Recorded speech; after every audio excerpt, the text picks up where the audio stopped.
the current. One thing to note is that it's undergoing rapid intensification right now. We have constant lightning surrounding the eye, as well as we've actually had a couple strikes inside the eye as well.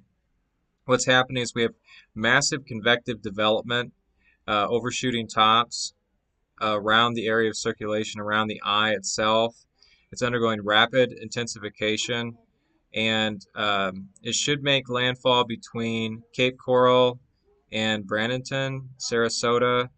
That's what we're gonna leave tonight at about 1 or 2 a.m. because that area is going to start getting hit with tropical storm force winds a little bit earlier. We want to get in the shallow waters in this area with good latent heat energy. It's going to be a Category 4 hurricane on landfall, maybe a medium Category 4 hurricane on landfall.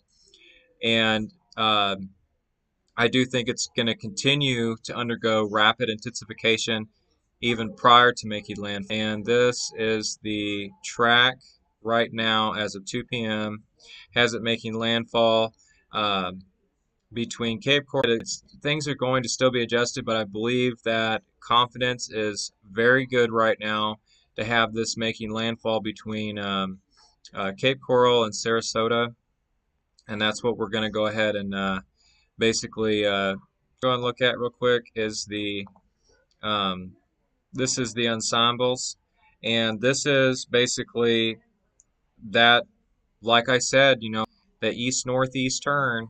Once it gets into that environment, that's going to be a steering current. Trough is going to be a steering current for it, and it's going to take it in and make land. Correct on that from day one. So that's another thing to keep in mind. Storm surge. I believe storm surge is going to be pretty.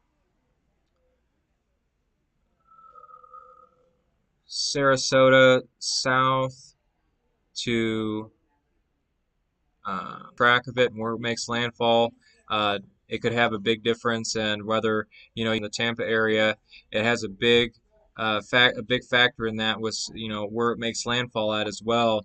Regardless of that, you're still going to experience hurricane force winds, very destructive hurricane force winds, and probably about 2 feet of water in the Tampa area, which alone will cause significant catastrophic flooding and well-structured buildings.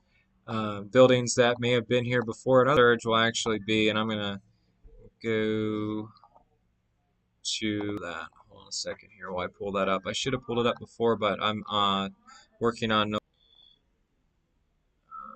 about been up since yesterday at uh, 8 o'clock in the morning. So this is the rainfall potential between 15 and the Tampa area, a little south of Tampa area, a little north of Tampa area. And then here the warnings cone.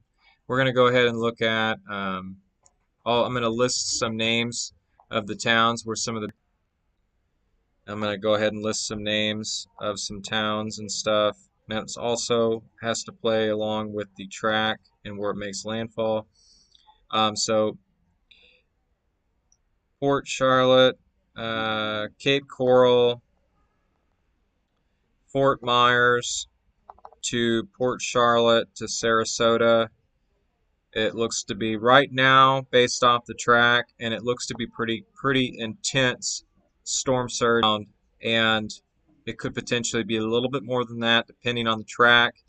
On that southeast corridor, I think that it has the potential to cause some catastrophic storm surge.